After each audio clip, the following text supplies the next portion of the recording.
नमस्कार जी, आप सबका स्वागत है स्पोर्ट्स सफर चैनल में। आज हम आ चुके हैं जोधपुर के अंदर। जोधपुर के अंदर एथलेटिक्स अकेडमी है। आज आपको मिलवाने जा रहे हैं 800 मीटर के बहुत बड़े प्लेयर हैं, इंटरनेशनल वगैरह भी खेल रखे हैं, इनकी गवर्नमेंट जॉब भी है।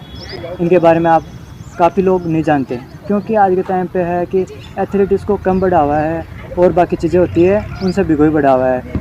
तो चलो आपको मिलवाते हैं गमंडा राम जी। ये है 800 मीटर के एथलेटिक्स प्लेयर। नमस्कार जी। नमस्कार भाई। सर आप अपने बारे में थोड़ा सा इंट्रोडक्शन दे दो क्योंकि आज के टाइम पे एक एथलेटिक्स प्लेयर है उसको कम जानते हैं, बाकी अदर इवेंट हो गया, क्रिकेट हो गया या और बाकी अदर एक्टिविटी हो गई, उन सभी को जान पाते हैं। राइट है। मेरा नाम गमंडा राम डूडी है। मैं एशियन गोल्ड मेडलिस्ट हूँ और राजस्थान से महाराणा प्रताप अवार्डी हूँ। और बेसिकली मैंने जो ट्रेनिंग शुरू की थी तो मैं बिल्कुल गांव के अंदर एक गवर्नमेंट स्कूल में अंदर पढ़ता था और वहीं से मैंने अपना गेम का स्टार्ट किया था और धीरे धीरे ये मेरा पैशन बनता गया और आगे मैं कंटिन्यू मेडल जीतता गया हूँ।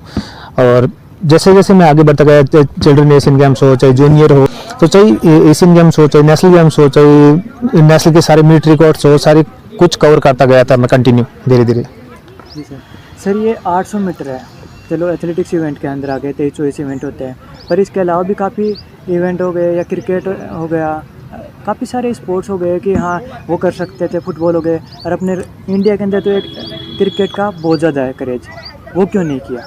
नहीं, मेरा शुरू से ही शौक ये था। पहले मेन चीज़ ये है कि गांव के अंदर ये सुविधा भी नहीं थी। क्रिकेट होता है या क्या होता है, जैसे रनिंग करने के लिए एथलेटिक्स एक ऐसा गेम है जो बेसिकली कोई भी कर सकता है, उसमें ज़्यादा कोई खर्चा भी नहीं आता है और उसको कोई भी कर सकता है। तो गाँव के अंदर जब मैं कर रहा था नहीं तो वहाँ ग्राउंड था, सिर्फ 200 मीटर का एक नॉर्मल ट्रैक बनाया हमने और उसके अंदर मैंने रनिंग स्टार्ट की थी और धीरे धीरे करके मैं कंटिन्यू आगे बढ़ता गया था। जैसे आपको किसी से प्रेरणा मिली थी या फिर खुद से किया था आपने? नहीं, मेरे भाई ने मेरे को स्टार्ट करवाया था और फिर मेरे स्कूल के अंदर जो पीटीआई थे उन्होंने करवाया था और उसके बाद मेरे जो बहन गुरु रहे कमाल अली खान सर, उनकी प्रेरणा से मैंने आगे किया था। सर आपने कहाँ तक क्या खेल रखा है इंटरनेशनल में? इंटरनेशनल में अगर जूनियर की बात करूं तो मैं चिल्ड्रन एशियन गेम्स के अंदर 3 गोल्ड मेडल है मेरे, जूनियर एशिया के अंदर मेरा ब्रॉन्ज मेडल है और अगर सीनियर की बात करूं तो एशियन चैंपियंस के अंदर मेरा ब्रॉन्ज मेडल है, इंडोर एशियन गेम्स के अंदर गोल्ड मेडल है, सेफ गेम्स के अंदर मेरा सिल्वर मेडल है, एशियन ग्रैंड प्रिक्स के अंदर काफ़ी मेडल है मेरे और एशियन ऑल स्टार्स के अंदर मेरे मेडल है और नेशनल गेम्स का रिकॉर्ड है। और जितने भी सीनियर के मीट रिकॉर्ड थे वो सारे मेरे मीट रिकॉर्ड बने हुए थे और जूनियर का नेशनल रिकॉर्ड भी बनाया था मैंने। अभी भी कायम है क्या कोई आपका रिकॉर्ड? जूनियर नेशनल का रिकॉर्ड कायम है, नेशनल गेम्स का रिकॉर्ड भी कायम है, अभी भी कंटिन्यू। कितने साल हो गए सर? 22 साल हो गए। तो ये तो अपने दुर्भाग्य साल लिए है कि अभी तक किसी ने रिकॉर्ड नहीं तोड़ा। नहीं, बिल्कुल अभी बच्चे अच्छा कर रहे हैं और मैं उम्मीद करता हूँ 100% वो रिकॉर्ड तोड़ेंगे। जी सर। अच्छा लगता है कि हाँ कोई रिकॉर्ड अपना ही रिकॉर्ड तोड़े तो बिल्कुल अच्छा लगता है कि जूनियर बच्चे आके अच्छी परफॉर्म कर रहे हैं। अभी आज के टाइम में जो अपना एथलेटिक्स है बिल्कुल शिखर पे पहुंचा हुआ है और हर इवेंट के अंदर अच्छी परफॉर्मेंस आ रही है और ये बहुत खुशी की बात है ये। और इसका मेन जो श्रेय है वो है कि ग्रास लेवल पे काम हो रहा है। जो पहले सीनियर प्लेयर रहे हैं, चाहे मैं हो चाहे जैसे ओम प्रकाश डूडी साहब करवा रहे हैं जेवलिन थ्रो की ट्रेनिंग, ये जैसे इस तरह से ट्रेनिंग करे तो वहाँ से क्या ग्राउंड लेवल से भी बच्चे निकल के आगे आते हैं। हाँ से एक है कि गांव के अंदर ग्राउंड लेवल से कुछ चीज़ तैयार होगी। अपन जैसे कोई मकान बना रहे तो उसकी नींव मजबूत होनी चाहिए। बिल्कुल राइट है, नींव मजबूत होना जरूरी है। जब हम गेम कर रहे थे उस टाइम ना तो कोई ग्राउंड होता था और ना ही कोई हमें सिखाने वाला होता था। अब ये चाहे ग्राउंड कैसा भी हो, सिखाने वाले बहुत सारे मिल गए। तो मेन चीज होती है कि उसकी नींव मजबूत हो रही है और नींव मजबूत होगी तो आगे ऑटोमेटिकली परफॉर्मेंस अच्छी आएगी। सर आपको गवर्नमेंट जॉब वगैरह का भी ऐसा कुछ मिला है कि चांस अभी? नहीं, मैं बिल्कुल पहले इंडियन आर्मी के अंदर था, 6 साल मैंने इंडियन आर्मी के अंदर जॉब की और उसके बाद मैंने वहाँ से रिजाइन करके मैं अभी ओएनजीसी के अंदर हूँ प्रेजेंट। जी सर। खिलाड़ी होता है एक नॉर्मली, तो उसके एक सबसे मेन चीज़ होती है इंजरी फेस करने वाला। ऐसा कुछ आपने फेस किया लाइफ में? बिल्कुल, इंजरी गेम का पार्ट ऑफ लाइफ है, हर चीज़ के अंदर प्रॉब्लम आती है बट गेम के अंदर मैंने जितना फेस किया था मुझे नहीं लगता कि इतना किसी ने किया हो। मेरे को जॉइंटिस हुआ था 2 बार। फर्स्ट टाइम मैं सेफ गेम्स खेला था पाकिस्तान, उस टाइम मेरे को जॉइंटिस हो गया था वापस आते ही, फिर मैं नेशनल मीट खेलने लायक भी नहीं रहा था। उस टाइम 1 साल तक कंटिन्यू मैं ट्रैक से दूर रहा बट फिर मैंने वापस कम बैक किया और इंडोर एशियन गेम्स के अंदर गोल्ड मेडल भी जीता और मिलिट्री रिकॉर्ड्स भी किए सीनियर के। तो इतनी इंजरी आने के बाद में आपका मोटिवेशन कौन रहा कि हाँ मेरे को करना ही है? क्योंकि एक इंजरी होती है तो काफ़ी खिलाड़ी होते हैं कि चलो छोड़ देते हैं। बिल्कुल सही है, बट मेरे सबसे मेन स्ट्रेंथ थी वो मेरे कोच थे। कोच साहब ने मेरे को बहुत सपोर्ट किया, हर जगह मेरे को मोटिवेट करते थे, हर चीज़ के बारे में मेरे को डीपली बताते थे। बोलो कोई बात नहीं बेटा, अगर ये हो गया तो हम इससे वापस भी कर सकते हैं। और मेन चीज़ होती है जो अगर आपको कोई मोटिवेशन कर सकता है तो आप खुद से ज़्यादा और कोई मोटिवेशन आपको नहीं कर सकता है, क्योंकि सेल्फ मोटिवेशन सबसे बड़ी चीज़ होती है। वो तो है सर, सेल्फ मोटिवेशन की आप बिल्कुल कर सकते हो, डेडिकेशन बिल्कुल होना चाहिए। सर आपके कोच का क्या नाम है? कमाल अली खान। कमाल अली। हाँ। स्टार्टिंग से उन्हीं के पास? बिल्कुल उन्हीं के पास था। अभी वो जूनियर के चीफ कोच भी हैं और एनआईएस के अंदर भी चीफ कोच हैं। जी सर। सर आप खिलाड़ियों को क्या मोटिवेशन देना चाहते हो खेल के प्रति, कैसे क्या शुरुआत करें? मैं सभी पेरेंट्स से पहले ये कहना चाहूँगा कि कम से कम बच्चों कितना भी किसी भी एज का है उसको ग्राउंड के अंदर भेजना शुरू करें, ताकि उसका एक रूटीन बनेगा। लाइफ पे एक रूटीन होना बहुत जरूरी है। नहीं तो क्या करते हैं बच्चे ज़्यादातर मोबाइल की तरफ जा रहे हैं। मोबाइल से उसको हटाने के लिए ये रहेगा कि आप ग्राउंड की तरफ भेजो। ग्राउंड के अंदर जाएगा तो उसकी फिजिकल फिटनेस होगी, और फिजिकल फिटनेस होगी तो बच्चा कभी बीमार नहीं होगा। वो तो है सर। और स्पोर्ट्स एक ऐसा फील्ड है जो सबसे बेहतरीन फील्ड होता है, उससे बढ़िया कुछ भी नहीं है। बंदा फिजिकली फिट रहता है और वो मेंटली बहुत स्ट्रांग हो जाता है। जैसे है कि एक नॉर्मल इंसान भी आ सकता है ग्राउंड? बिल्कुल, नॉर्मल इंसान भी ग्राउंड आ सकता है, सबको ग्राउंड आना चाहिए, मैं तो यही चीज़ बोलता हूँ। जी सर। और सर अभी आप प्रैक्टिस जारी रख रखे हो या फिर अभी रिटायर? नहीं, बिल्कुल, मैं अपनी नॉर्मल प्रैक्टिस भी करता हूँ और साथ में जो जूनियर बच्चे हैं उनको मैं मेरे को जितना नॉलेज है मैं इनके अंदर बांट रहा हूँ। जी सर। आपकी एज लगभग इस टाइम पे 38-40 साल की? 40 साल हो गई। तो आपका ये जुनून है कि 40 साल के एज के अंदर भी अभी भी प्रैक्टिस कर रहे हो आप? बिल्कुल, मैं बच्चों के साथ में करता हूँ प्रैक्टिस। जी जी सर।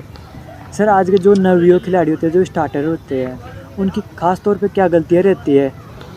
अभी जो मेन चीज़ है कि बच्चे क्या कर रहे हैं कि कोई भी चीज़ को एकदम से पाना चाहते हैं। हाँ जी। एकदम से कोई चीज़ नहीं मिलती, चाहे किसी भी फील्ड में, एजुकेशन भी देख लो, एकदम से आप 10th नहीं कर सकते हो, बेसिक आप धीरे धीरे आगे बढ़ोगे। तो स्पोर्ट्स के अंदर भी यही चीज़ है, लोग चाहते हैं कि एकदम से परफॉर्मेंस आ जाए। बच्चों को नॉलेज नहीं होता, पेरेंट्स को नॉलेज नहीं होता, बट सिखाने वाला चाहिए। हाँ जी। तो एकदम से परफॉर्मेंस नहीं आती, एकदम से कोई भी चीज़ अचीव नहीं होती है। किसी चीज़ को अगर अचीव करना है अपने को तो छोटे छोटे गोल लेना पड़ेगा। सपोज जैसे आप जयपुर से आए हो अभी, तो जयपुर से एकदम आप जयपुर नहीं पहुंच गए, बीच में से बहुत सारे स्टॉपेज आए थे और उसके बाद आप यहाँ पहुंचे हो। तो स्टेप बाय स्टेप आगे बढ़ना चाहिए। कोई भी अपना एक एम बनाओ और उसके छोटे छोटे गोल लेके उसको अचीव करो, पूरे गोल को। जैसे है कि पर आजकल के खिलाड़ी है कि थोड़ा बहुत कुछ मिल रहा है तो ठीक है, नहीं फिर बाद में एक स्टेरॉइड है तो उसकी तरफ ज़्यादा आकर्षित हो जाते हैं कि चलो जल्दी परफॉर्मेंस के लिए वो लेते हैं। बिल्कुल, ये सबसे बड़ी गलती है। हाँ जी। सबसे पहले मैं हमारे जो इतने यहाँ पे बच्चे ट्रेनिंग करते हैं, हम इनको यही चीज़ बोलते हैं, सबसे पहले लाइफ है। हाँ स्टेरॉइड बिल्कुल नहीं लेना है, कोई ज़रूरत नहीं है उसको लेने की। बहुत लोगों ने इतना किया था, मैं मेरी खुद की बता रहा हूँ, मेरे कोच का मेरे को पता चल गया था कि मैं कुछ ले रहा हूँ। जी सर। सिर्फ हमने एक मेरी बहन की टेबलेट ली थी तो कोच को पता चला, कोच ने मेरे को इतना डांटा था और एक चीज़ बोली थी कि अगर श्री राम सिंह जी 1:45 की दौड़ सकते हैं तो आप क्यों नहीं दौड़ सकते, 1:45 की दौड़ो पहले, जी सर। उसके बाद बाकी बात होगी। जी सर। तो स्टेरॉइड की तरफ बिल्कुल नहीं बढ़ना चाहिए, और ये मेन गलती है कोचेज की। कोचेज को ध्यान देना चाहिए अपने बच्चों के ऊपर, और ये स्टेरॉइड से बिल्कुल दूर रखना चाहिए, ये बहुत गलत चीज़ है। जी सर। सर आप डाइट को लेकर क्या सजेशन देना चाहते हो खिलाड़ियों को?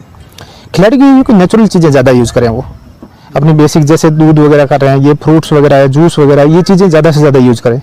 या ले रहे हैं कोई विटामिन वगैरह ले रहे हैं, मल्टी विटामिन वगैरह ये लेनी चाहिए, प्रोटीन लेना चाहिए, ये चीज़ लेनी चाहिए। ये नहीं कि आप स्टेरॉइड की तरफ बढ़ रहे हो, आपको अगर नॉलेज नहीं है उस चीज़ को बिल्कुल नहीं लेना चाहिए। सही है। सर एक तो आपका एज थी 40 साल हो गई है, उस टाइम पे और आज के दौर में क्या फ़र्क है कि खिलाड़ी में क्या सुधार आया है कि या नहीं? खिलाड़ियों में सुधार आया, बिल्कुल लोग कर रहे हैं, अच्छा कर रहे हैं, क्योंकि उनको अच्छे कोच मिलने लग गए। जी सर। पहले उस टाइम पे एक कोच होता था और बहुत सारे बच्चे होते थे उनके पास, बट अब ये है कि ग्राउंड लेवल से ही उनको अच्छे स्तर के खिलाड़ी हैं, वो जो ट्रेनिंग दे रहे हैं उससे उनका परफॉर्मेंस और भी बेहतरीन आ रहा है। जी सर।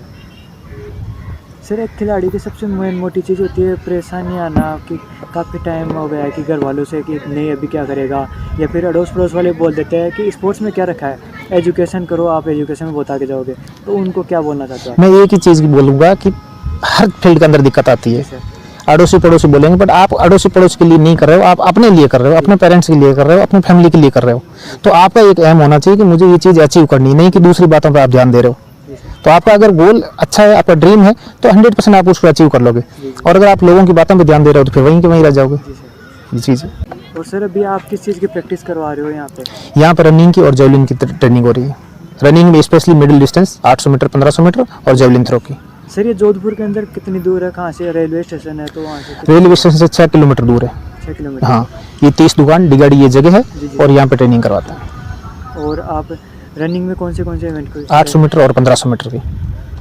कि एक्चुअली क्या होता है कि लोगों को नॉलेज नहीं होता किसी चीज़ का, और हर कोई बोलता है कि मैं ट्रेनिंग करवा रहा हूँ। हाँ जी सर। अगर मुझे किसी चीज़ का नॉलेज नहीं, मैं सपोज अगर कुश्ती करवा रहा हूँ, कुश्ती का मुझे नॉलेज नहीं है और मैं कुश्ती कराने लग जाऊँ तो उसका रिजल्ट नहीं आएगा, वो बच्चों के साथ खिलवाड़ हो रहा है, वो नहीं होना चाहिए। अब जैसे जेवलिन थ्रो के तो वर्ल्ड रिकॉर्ड होल्डर है डूडी साहब, वो ट्रेनिंग करवाते हैं। अब मैं 800 1500 ट्रेनिंग करवाता हूँ क्योंकि मैंने वो चीज़ की है। ये चीज़ होती है। जो सर ये यूट्यूब है, तो यूट्यूब के काफ़ी बच्चे हैं कि कोच बन जाते हैं, यूट्यूब को कोच मान लेते हैं। आपने भी देखा होगा यूट्यूब के अंदर कि आपको रातों रात 400 मीटर की दौड़ पास करवा दे या 1600 मीटर आप घोड़े जैसी दौड़, तो वो क्या है? बिल्कुल ऐसा कुछ नहीं है, रातों रात कुछ भी नहीं होता है। इंस्टेंट कुछ भी चीज़ नहीं होती है, उसके लिए मेहनत करनी पड़ती है, पसीना बहाना पड़ता है ट्रैक अंदर, तब जाके ये होता है। अगर मैं एशियन गोल्ड मेडलिस्ट बनाऊँ तो एकदम से नहीं बनाऊँ, कम से कम 10 साल तक मैंने मेहनत की है उसके लिए, तब जाके मैंने मेडल जीता है वहाँ पर। सर आप उन्हें क्या बोलना चाहते हो जो बच्चों को गुमराह कर देते हैं कि हाँ तुम्हारे को मैं रातों रात दौड़ पास करवा दूंगा, 1600 आपकी आर्मी भर्ती पास करवा देंगे? मैं उनको एक ही चीज़ बोलना चाहूँगा, फालतू किसी बातों में नहीं आए, पहले देखें कि वो जो आपको ट्रेनिंग दे रहे हैं वो किस लेवल के, कि उन्होंने खुद ने क्या अचीव कर रखा है। जी सर। और अपने पेरेंट्स को भी उनको यही बोलूँगा कि पहले देखो आप बच्चे को भेज रहे हो तो कौन सी जगह पे भेज रहे हो, क्या आप सही जगह भेज रहे हो उनको या नहीं भेज रहे हो, सही सर। ये चीज़। सर आपके पास जो भी स्टूडेंट है वो कौन सी कैटेगरी के है अभी? हमारे पास सब कैटेगरी से अंडर 14, 16, 18, 20 और 23 के, जी सर। और सीनियर के भी हैं कुछ बच्चे, बट सीनियर के बहुत कम बच्चे हैं, जूनियर के बच्चे ज़्यादा हैं। तो आप जैसे नींव मजबूत कर रहे हो कि जो छोटे बिल्कुल छोटे बच्चों को? बिल्कुल बिल्कुल, हम बेसिक ट्रेनिंग करवाते हैं। जी सर। जी जी, जी सर, आपसे मिलकर बहुत अच्छा लगा, थैंक यू। Thank you. अगर कोई भी प्लेयर जो पुराने खिलाड़ी रहे हैं या कोई भी इंटरव्यू देना चाहे तो स्पोर्ट्स अपर चैनल से संपर्क करें।